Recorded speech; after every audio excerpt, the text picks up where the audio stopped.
आज के वीडियो में हम लोग पढ़ेंगे हाइड्रोग्राफ के बारे में, flow duration curve and mass curve. This are the objective of this PPTs.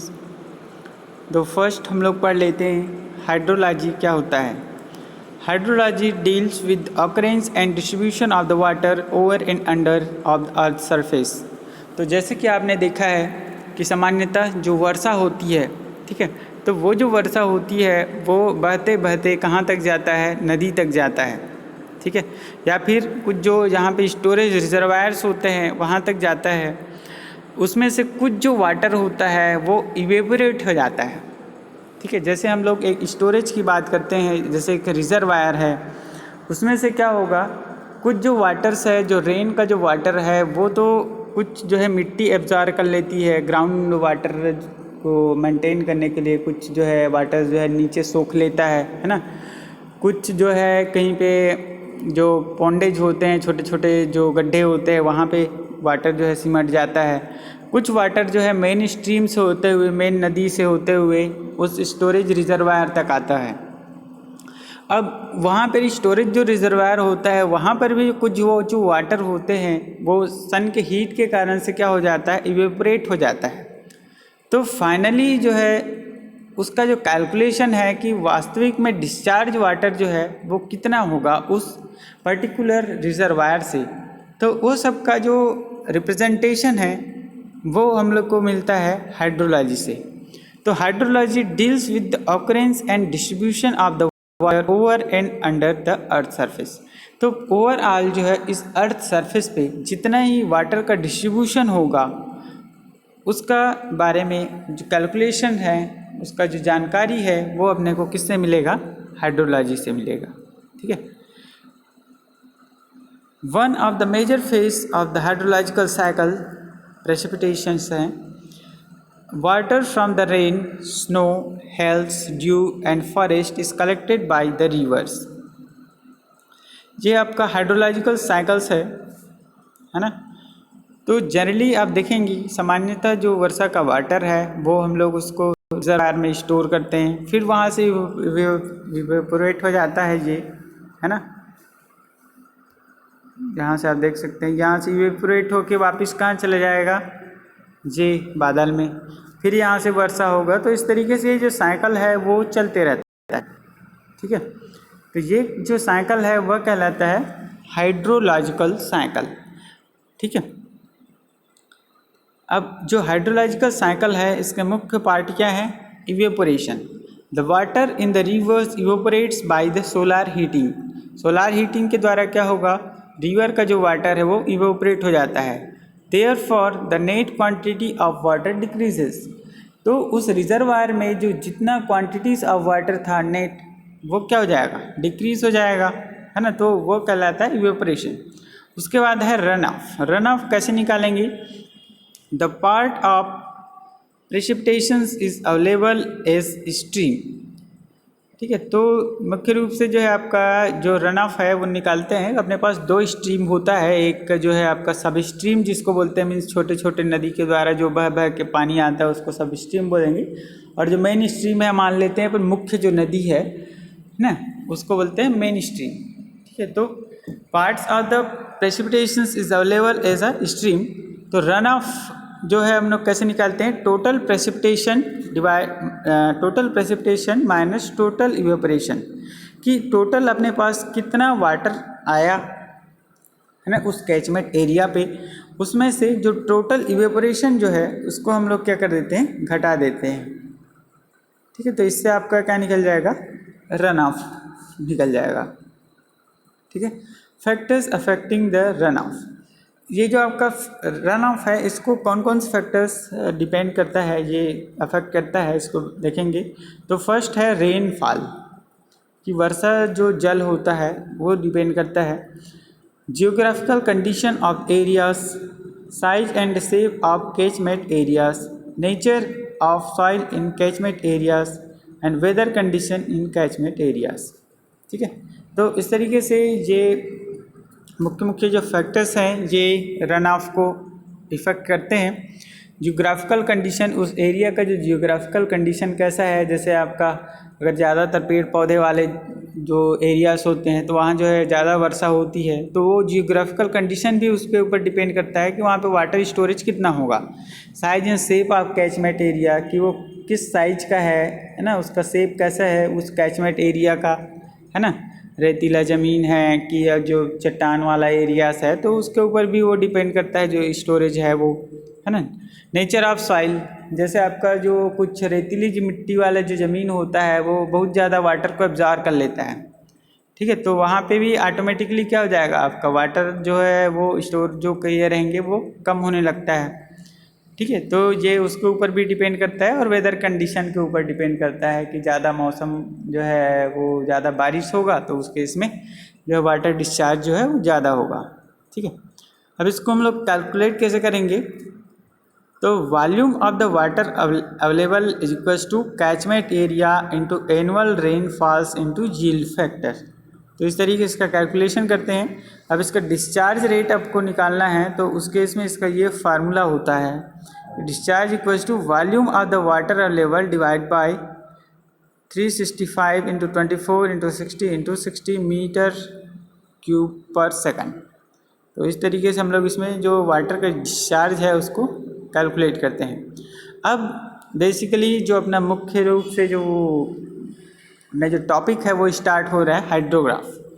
तो हाइड्रोग्राफ होता क्या है, curve indicate the variation of discharge with the time is called hydrograph. तो एक ऐसा कर्व है जो टाइम के हिसाब से डिस्चार्ज को रिप्रेजेंट करता है, ठीक है। Curve indicate the variation of discharge with respect to time is called hydrograph. तो इसका यूज़ कहाँ पे होता है, इसका यूज़ जो होता है वो हम लोग यूज़ करते हैं हाइड्रो पावर प्लांट के इंस्टॉलेशन के लिए, ठीक है, कि पर्टिकुलर जो है वहाँ पे अपने को अगर प्लांट इस्टेब्लिश करना है तो किस ड्यूरेशन पे उसमें वाटर का लेवल जो है कितना होता है उस सब का कैलकुलेशन यहीं से होता है, ठीक है। तो ये जो कर्व है रिप्रेजेंट किया गया है, ये इधर आपका वाटर का cubic metre cube per second के हिसाब से ये वाटर का लेवल है और ये अपना टाइम है ना। तो टाइम के हिसाब से उसमें जो डिस्चार्ज था, जैसे आपका 200 मीटर क्यूब पर सेकंड के हिसाब से इसको डिस्चार्ज था, फिर ये आपका 300 हो गया और 1200 डिस्चार्ज हो गया। कई बार जैसे बरसात के दिन में ज़्यादा वाटर होता है तो हम लोग ज़्यादा डिस्चार्ज करते हैं, है ना। तो ये अलग अलग पर्टिकुलर आवर्स में ये रिप्रेजेंट किया गया है कि उस 24 आवर्स में कितना जो है वाटर डिस्चार्ज हुआ, तो उसके हिसाब से ये आपका हाइड्रोग्राफ बनाया गया है, ठीक है। Hydrograph provides the following information. तो हाइड्रोग्राफ से मुख्य रूप से जो है इन्फॉर्मेशन जो मिलता है वो है discharge at any time, means उस पर्टिकुलर टाइम पे कितना डिस्चार्ज हुआ उस वाटर का आपको जानकारी मिल जाएगा। Maximum run of during this period, maximum run of कितना था, minimum run of during this period, तो ये सब की जानकारी मिलता है। Hydrograph provides also the following information, average run of during this period and total volume of discharge. तो इस तरीके से ये जो है हाइड्रोग्राफ से मुख्य रूप से 5 इन्फॉर्मेशंस आपको प्राप्त होते हैं। अब ये है आपका flow duration curve. Flow duration curve क्या है कि उस पर्टिकुलर टाइम पे, है ना, ये है आपका परसेंटेज ऑफ द टाइम और इधर है डिस्चार्ज, है ना। ये जो है फ्लो ड्यूरेशन जो कर्व है ये आपका डिस्चार्ज को रिप्रेजेंट कर रहा है यहाँ पे वाई एक्सिस पे, और एक्स एक्सिस में है आपका परसेंटेज ऑफ टाइम, मीन्स ये टाइम के उसका जो फ्लो है कितना था, ये आप इस कर्व की सहायता से निकाल सकते हैं।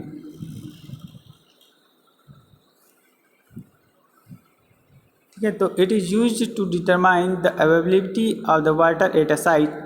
तो इस साइट में, पर्टिकुलर साइट में, इस एरिया में कितना वाटर अवेलेबल है उसकी अवेलेबिलिटी को हम लोग इस कर्व की सहायता से देख सकते हैं। Relation between flow and length of the time during that they are available and this is plotted on the time on the x axis and flow on y axis। तो इसका जो प्लॉट जब करते हैं फ्लो ड्यूरेशन कर्व का, तो x axis पे आपका टाइम होता है और y एक्सिस पे इसका फ्लो होता है। तो इस तरीके से आपका फ्लो ड्यूरेशन कर्व है। Rearrangement of all the stream flow for percentage of the time, तो ये इसका फिर से रीअरेंज किया गया है। और ये आपका फ्लो ड्यूरेशन कर्व है, ठीक है। तो ये जैसे आपका इस पर्टिकुलर टाइम पे आपका वाटर का फ्लो कितना था, उसको ये फ्लो ड्यूरेशन कर्व होते, मीन्स एक जैसे जस्ट लाइक ऐसा हम लोग पढ़ते हैं लोड कर्व और लोड ड्यूरेशन कर्व, ठीक है। तो जो लोड कर्व एक्चुअल में क्या होता है, variation of demand, load demand with respect to time. ऐसे ही इसमें यहाँ पे फ्लो का होता है, क्योंकि अपन वाटर है इसको फ्लो करा रहे हैं। तो इसके पहले हमने देखा था कि फ्लो ड्यूरेशन फ्लो कर्व, ये जो है आपका लोड फ्लो, मतलब जो वाटर का जो फ्लो होता है इसको हम लोग क्या कहेंगे, डिक्रीजिंग ऑर्डर में इसको अरेंज कर रहे हैं, है ना। ये आपका हाईएस्ट डिस्चार्ज था, फिर ये आपका डाउन होते होते होते होते इस तरीके से, तो इसको हम लोग अरेंज कर देते हैं। तो ये कहलाता है फ्लो ड्यूरेशन कर्व, है ना। मास curve, it is a curve that represent a total volume of run of for a given period of time. तो वो जो है आपका डिस्चार्ज वाला था, मीन्स इसका पहले जो हमने देखी ये फ्लो ड्यूरेशन कर्व था, ये जो है वाटर के डिस्चार्ज का विथ रिस्पेक्ट टू टाइम में वेरिएशन दिखाता है।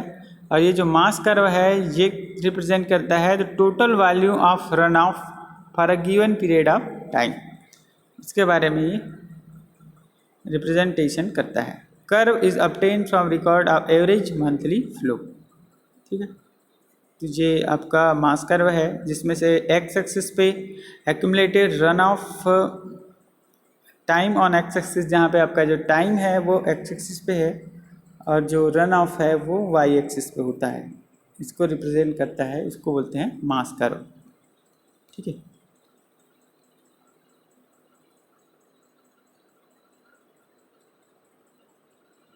तो ये मंथली डिस्चार्ज के हिसाब से ये आपका ये बताया गया है। इसका हाइड्रोग्राफ जो है इस तरीके से बनेगा कि जैसे आपके पास ये कोई क्वेश्चंस है, न्यूमेरिकल दिया गया है, या जनवरी में जो इतना डिस्चार्ज था, फरवरी में इतना डिस्चार्ज था, मार्च में ये है ना। तो इस तरीके से अलग अलग मंथ का यहाँ पे आपको डाटा दिया हुआ है, ठीक है। तो इसके हिसाब से आपको हाइड्रोग्राफ बनाना है, तो ये इसका इस तरीके से हाइड्रोग्राफ बनेगा। तो इधर हम लोग क्या ले लेंगे, टाइम ले लेंगे मंथ में, और ये है आपका डिस्चार्ज, ठीक है। तो जैसे आपका अप्रैल महीने में था 2500 था ना, ये 2400 का आसपास डिस्चार्ज था, तो ये इसको यहाँ से हम लोग इस तरीके से बना लेंगे। ऐसे आपका 1000 से थोड़ा ऊपर है, 1200 के आसपास होगा ये मई महीने में, है ना। तो इस तरीके से जो जब का जो डाटा में दिया हुआ है उसके आधार पे आपको बस ग्राफ प्लाट करना होता है, तो ये कहलाता है आपका हाइड्रोग्राफ, है ना। अब एवरेज ऑफ फ्लो कैसे निकालेंगे, तो Q is equals to 1 divide by 12, सुनो 1 नहीं है ये, मीन्स जो टोटल जो डिस्चार्ज था, जैसे आपका 200 था, 400 है, 600 है, ये जितना भी है, डिवाइड बाई इसको अपन क्या कर देंगे, 12 कर देंगे, ठीक है। 12 मंथ का था, तो इस तरीके से आपका एवरेज ऑफ फ्लो निकल जाएगा, है ना। To obtain flow duration curve arrange discharge for percentage of time, तो टाइम को जो हम लोग इधर परसेंटेज में कैलकुलेट कर दिए हैं, है ना, 12 मंथ, 11 मंथ, 9, 8, 7, 6, 1, तो उसको परसेंट के हिसाब से इसको निकालेंगे, तो परसेंट के आधार पर इसको अरेंज कर देंगे, तो फ्लो ड्यूरेशन कर्व बन जाएगा इस तरीके से, ठीक है। तो इस तरीके से इसका अपन कैलकुलेशन करते हैं। तो आज का वीडियो यहीं पे समाप्त करते हैं, फिर से मिलेंगे नेक्स्ट वीडियो में, तब तक के लिए धन्यवाद।